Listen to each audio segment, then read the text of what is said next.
Martin Luther King recibió una carta sin remitente en noviembre de 1964. Dentro había una grabación de casete y un mensaje escrito que, sin firma, sin identificación de ningún tipo, le decía que era un fraude moral, que el mundo sabía lo que era en realidad, y que tenía 34 días para hacer lo que debía hacer antes de que recibiera el Premio Nobel de la Paz. El mensaje no dejaba lugar a dudas sobre lo que quería decir con esa última frase. La carta la había escrito el gobierno de los Estados Unidos de América. Específicamente, el Buró Federal de Investigación. La misma agencia cuya misión declarada era proteger a los ciudadanos americanos de las amenazas a su seguridad. Esa carta no es una conspiración ni una especulación. Está en los archivos desclasificados del propio FBI. Fue investigada por el Congreso de los Estados Unidos en 1976. Su autoría fue confirmada por el propio Buró décadas después. Y es el documento más perturbador de una historia que en su totalidad resulta difícil de creer, no porque sea oscura o violenta, sino porque ocurrió en el país que se presentaba ante el mundo como el modelo de la democracia liberal y de las libertades individuales. Esta es la historia de COINTELPRO.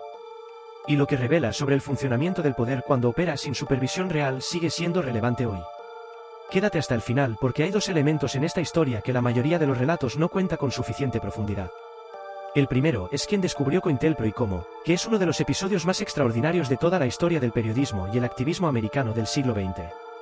El segundo es lo que ocurrió con los responsables, una respuesta que a estas alturas del canal ya puedes anticipar pero que en este caso tiene una dimensión adicional que lo hace especialmente significativo. Para entender COINTELPRO necesitas entender a J. Edgar Hoover.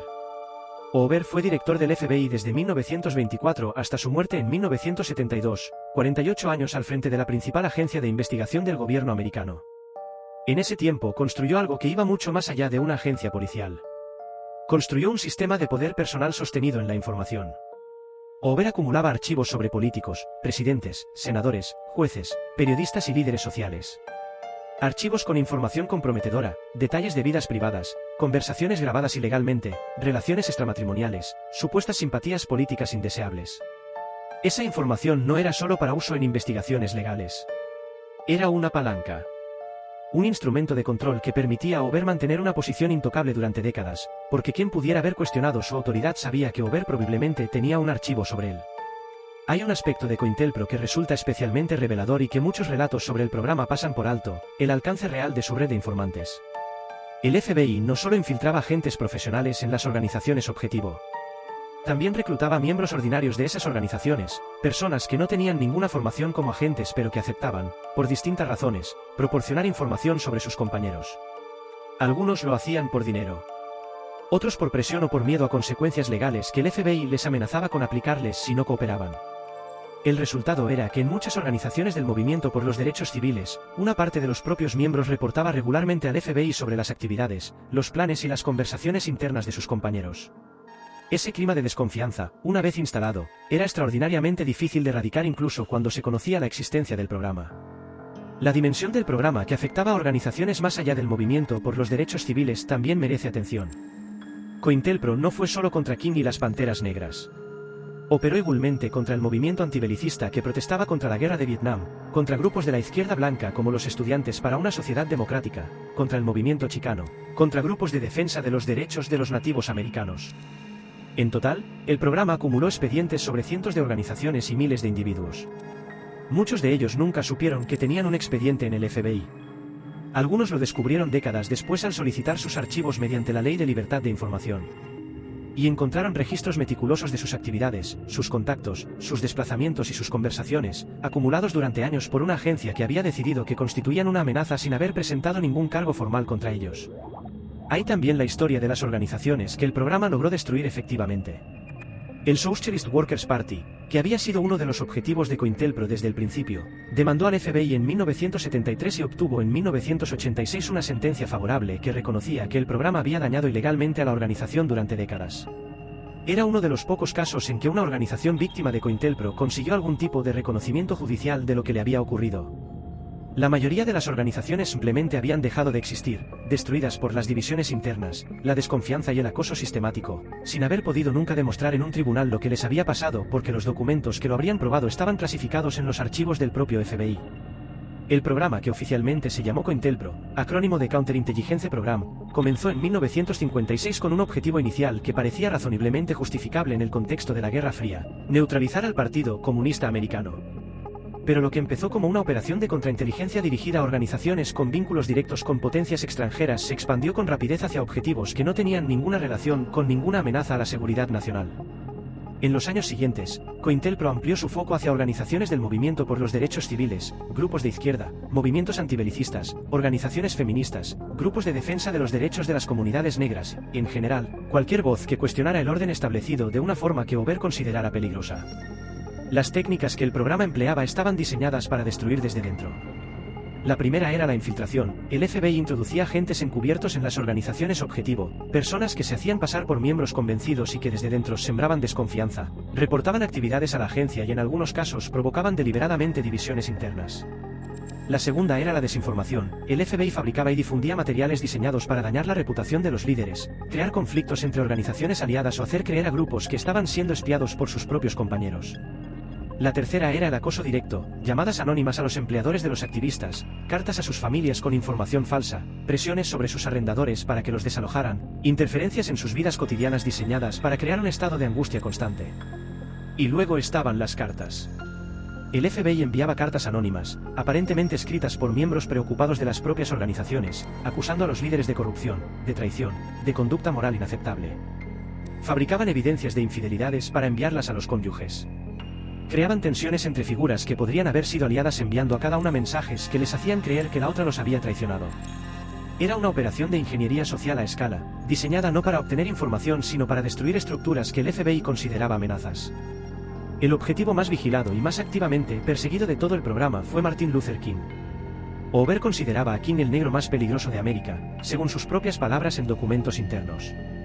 Y a partir de 1963, cuando King pronunció su discurso Tengo un sueño en la marcha sobre Washington, el programa de vigilancia sobre él se intensificó de forma dramática. El FBI obtuvo autorización judicial para intervenir los teléfonos de King. Instaló micrófonos en las habitaciones de hotel que el pastor utilizaba durante sus viajes. Grabó sus conversaciones privadas durante años. Y con ese material, intentó construir la imagen de un hipócrita moral que no merecía el pedestal en el que el movimiento por los derechos civiles lo había colocado. Fue en ese contexto en el que, en noviembre de 1964, días antes de que King viajara a Oslo a recoger el Premio Nobel de la Paz, el FBI preparó y envió el paquete con la grabación y la carta. El mensaje implicaba que King debía suicidarse para evitar que sus conversaciones privadas fueran expuestas públicamente. La carta fue recibida por Coretta Scott King, la esposa, que la abrió en ausencia de su marido. Cuando King la leyó, según los testimonios de personas cercanas que se han recogido posteriormente, la describió como el intento más abyecto del FBI de destruirlo. No cedió. Viajó a Oslo. Recogió el premio. Y siguió adelante. Hay otro caso dentro de COINTELPRO que merece contarse y que ilustra hasta dónde llegaba el programa cuando sus objetivos no eran líderes pacifistas sino organizaciones que el FBI consideraba directamente peligrosas. Fred Hampton era un joven líder del Partido de las Panteras Negras en Chicago, uno de los dirigentes más carismáticos de esa organización y uno de los que más había avanzado en construir coaliciones con otros grupos de distintas razas y orígenes. En diciembre de 1969, la policía de Chicago realizó una redada en el apartamento donde Hampton dormía. Hampton fue disparado mientras estaba en su cama. Tenía 21 años. La investigación posterior, que tardó años en completarse, reveló que el FBI había proporcionado a la policía de Chicago planos detallados del apartamento, información sobre la disposición de los muebles y el lugar exacto donde dormía Hampton. La redada había sido coordinada con información de un infiltrado del FBI dentro de la organización. Un juez federal declaró años después que lo ocurrido constituía una violación de los derechos constitucionales de Hampton. COINTELPRO fue descubierto de una forma que resulta extraordinaria incluso en el contexto de la historia del periodismo y el activismo americano. En la noche del 8 de marzo de 1971, un grupo de activistas antibelicistas que se hacían llamar el Ciudadano Comité to Investigate de FBI entró en una pequeña oficina del FBI en Media, Pensilvania. Forzaron la cerradura, se llevaron todos los archivos que había en la oficina, y desaparecieron en la noche.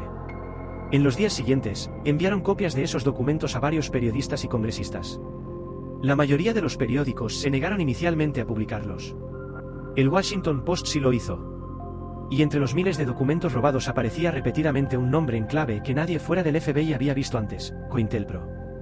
La historia del robo en Media, Pensilvania merece expandirse un poco más porque es uno de los episodios más extraordinarios y menos conocidos de la historia americana del siglo XX. Los 8 activistas que participaron en la operación llevaban meses planeándola. Habían elegido el 8 de marzo deliberadamente, era la noche en que se celebraba la pelea de boxeo entre Muhammad Ali y Joe Frazier, sabiendo que la mayoría de los agentes del FBI en la zona estarían distraídos o fuera de sus puestos. Uno del grupo había visitado la oficina previamente con un pretexto para estudiar el sistema de seguridad. La operación duró menos de una hora. Cogieron todos los documentos que había, los metieron en bolsas, salieron y se fueron. Durante semanas, el FBI montó una de las investigaciones más intensas de su historia para identificar a los autores. No lo consiguió. Los 8 llevaron vidas completamente ordinarias durante las décadas siguientes, en algunos casos trabajando en universidades o en organizaciones sin ánimo de lucro, guardando el secreto de lo que habían hecho aquella noche. El impacto de los documentos robados en media fue mucho más amplio de lo que la historia convencional suele reconocer. Uno de los documentos que el grupo encontró y hizo público contenía instrucciones del FBI a sus agentes de campo indicando que debían aumentar la frecuencia de las visitas a los hogares de activistas y miembros de organizaciones sospechosas, con el objetivo explícito de crear en esas personas una sensación de que estaban siendo observadas y de que sus actividades no pasaban desapercibidas. Era, en el lenguaje del propio FBI, una técnica de presión psicológica. Ese documento, más que cualquier otro de los robados en media, capturó la atención de los periodistas que lo recibieron. Porque mostraba que COINTELPRO no era solo una serie de operaciones específicas. Era una filosofía institucional, el uso sistemático del miedo como instrumento de control social. Los activistas que realizaron el robo no fueron identificados en décadas. No fueron detenidos ni procesados. En 2014, 43 años después, 5 de los 8 participantes en la operación revelaron públicamente sus identidades en un libro. Eran profesores universitarios, trabajadores sociales, personas que habían llevado vidas completamente ordinarias después de aquella noche. Dijeron que lo hicieron porque creían que el pueblo americano tenía derecho a saber lo que su gobierno estaba haciendo en su nombre. Y que si habían tardado 43 años en revelarlo era porque el Estatuto de Limitaciones para los delitos que habían cometido no prescribía hasta mucho después. El Congreso de los Estados Unidos abrió una investigación formal en 1975, el llamado Comité Church, presidido por el senador Frank Church. Durante meses, el comité examinó las operaciones clandestinas del FBI, la CIA y otras agencias de inteligencia americanas. Lo que encontraron fue sistemáticamente más grave de lo que incluso los más críticos del aparato de seguridad habían supuesto. El informe final del Comité Church, publicado en 1976, documentó con detalle las operaciones de COINTELPRO, confirmó la autoría del FBI en la carta enviada a Kim, y estableció que el programa había operado durante 15 años en violación sistemática de los derechos constitucionales de miles de ciudadanos americanos. ¿Qué consecuencias tuvo todo esto? J. Edgar Hoover había muerto en mayo de 1972, antes de que el escándalo estallara completamente. Ningún funcionario del FBI fue juzgado por las operaciones de COINTELPRO. 2 altos cargos del buró, W. Mark Felt y Edward S. Miller, fueron procesados en 1980 por haber autorizado registros ilegales en el contexto de operaciones relacionadas con COINTELPRO. Fueron condenados. Y en 1981, el presidente Ronald Reagan los indultó. Felt, por cierto, es conocido por otro motivo, fue la fuente anónima conocida como Garganta Profunda que proporcionó información al Washington Post durante el escándalo Watergate. La historia de COINTELPRO está llena de esas ironías que la realidad produce y que la ficción nunca se habría permitido. Hay una dimensión de la historia de Hoover que resulta especialmente significativa para entender cómo fue posible que todo esto ocurriera durante casi 5 décadas sin que nadie en el sistema político americano lo detuviera. Hoover acumuló durante años información personal comprometedora sobre prácticamente todos los presidentes americanos que sirvieron durante su mandato. Tenía archivos sobre Franklin Roosevelt, sobre Harry Truman, sobre Dwight Eisenhower, sobre John Kennedy, sobre Lyndon Johnson. En algunos casos, según los registros que han salido a la luz, utilizaba esa información para hacer saber sutilmente a los presidentes que existía, sin decirlo explícitamente, pero de una forma que quedaba perfectamente clara. Ningún presidente se atrevió a destituirlo. Cuando el presidente Kennedy, que nunca confió en Hoover, planteó la posibilidad de reemplazarlo tras las elecciones de 1964, fue asesinado en noviembre de 1963. Esa coincidencia temporal ha sido señalada por algunos investigadores, aunque sin evidencia directa de conexión. Lo que sí es cierto, y está documentado, es que ningún presidente durante los 48 años de Hoover al frente del FBI tomó medidas efectivas para limitar su poder. El Comité Church, que investigó COINTELPRO en 1975 y 1976, formuló al final de su informe una advertencia que resulta perturbadoramente actual. Dijo que los problemas que el comité había documentado no eran el resultado de individuos malvados que habían pervertido instituciones por lo demás sanas.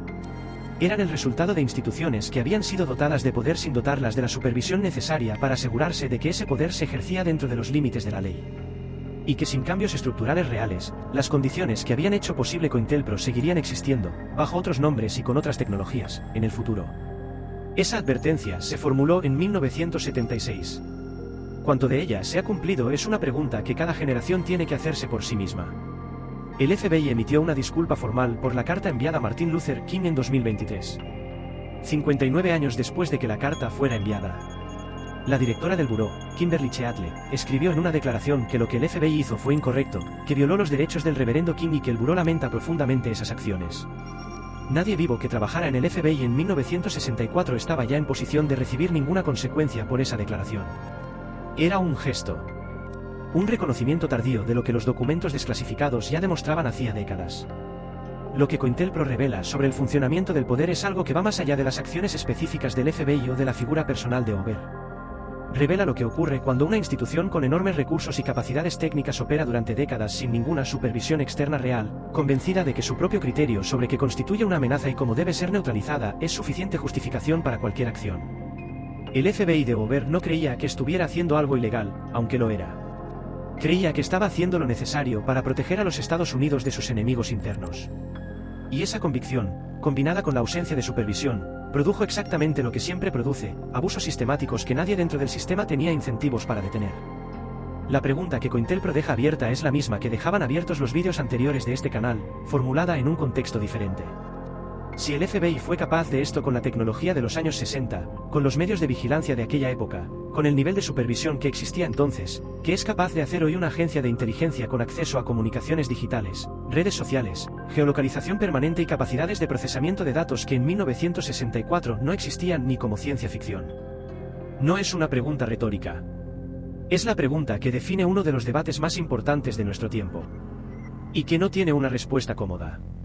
Si este vídeo te ha dejado pensando, los anteriores del canal construyen el cuadro completo del que Cointelpro forma parte. La misma lógica en distintos contextos. Los tienes disponibles ahora mismo. Y si quieres que sigamos contando estas historias, suscríbete al canal y activa la notificación. Porque lo que viene a continuación sigue exactamente la misma línea.